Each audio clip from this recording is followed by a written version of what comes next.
Hello, Jessica Frost-Ballas here, and welcome back to my YouTube channel.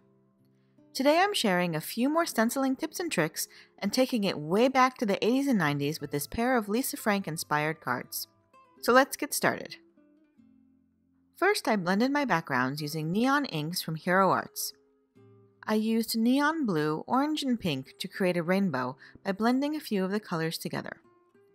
The pink and blue create a beautiful purple, and the pink and orange create a vibrant corally red. I applied a heavy layer of ink for a really bright background.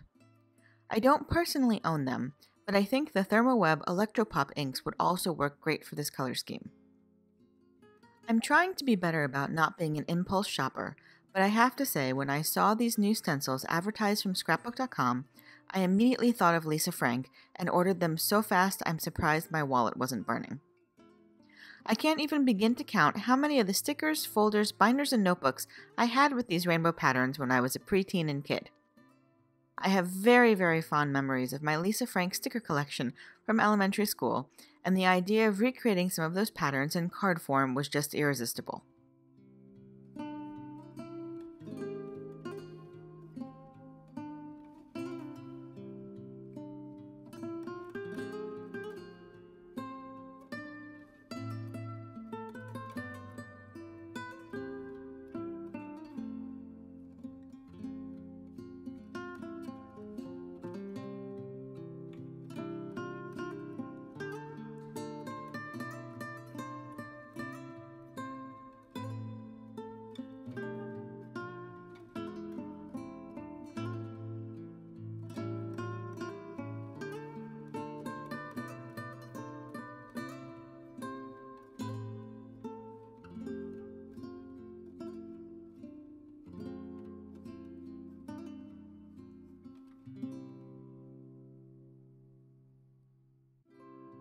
I briefly heat set the ink so they wouldn't smear when I started stenciling.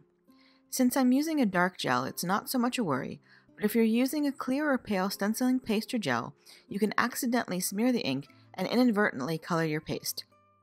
That can be a fun technique if it's the look you're going for, but it's not so fun if suddenly your clear gel is tinted pink, kind of like when the white socks end up pink in the laundry from a red shirt. Off camera, I sprayed the stencils with Therm repositionable adhesive pixie spray and let them dry for a few minutes. Then I placed the Cheetah Stencil from scrapbook.com over the blended panel and taped it in place with mint tape. I've not been super pleased with the new, less sticky edition of purple tape, and I'm happy that the mint tape from scrapbook.com seems to be a bit more like the old purple tape from Therm. Next, I used a spatula to apply Therm Black Glitz Glitter Gel to my stencil pal and spread it over the stencil. This gel has lots of sparkle and is really easy to spread over intricate stencils like this one. When you have a stencil with lots of open spaces, don't try to spread the gel too thin and press too hard with the stencil pal, or you'll risk pushing the gel under the edges of the stencil. It's better to apply more gel and then lightly remove the excess by scraping the stencil pal across the top of the stencil.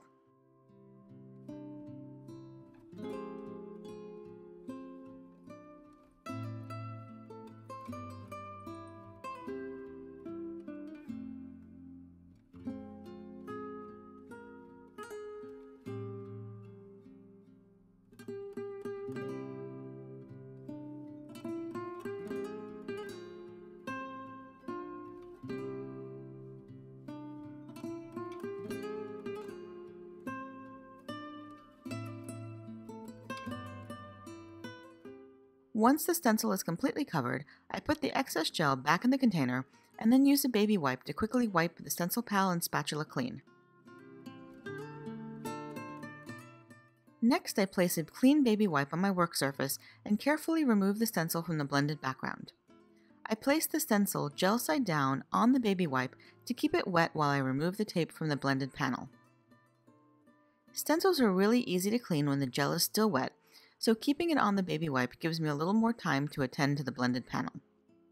If you leave the tape on the panel and the gel starts to dry, you'll risk ripping the paper or cracking the gel when you remove the tape.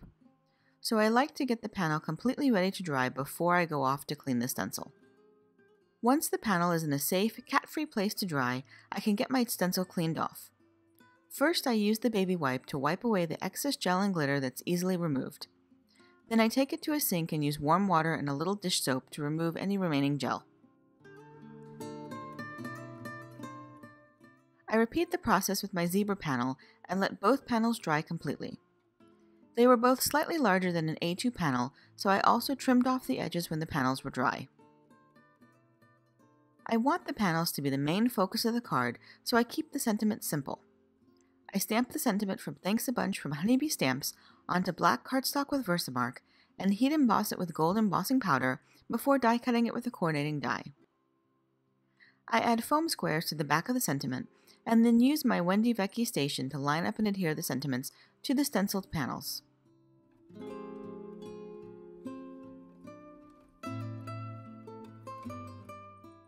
Finally, I add a few metallic gold sequins to finish the cards.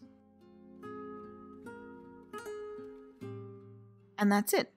You can find more information over on my blog or in the YouTube description below.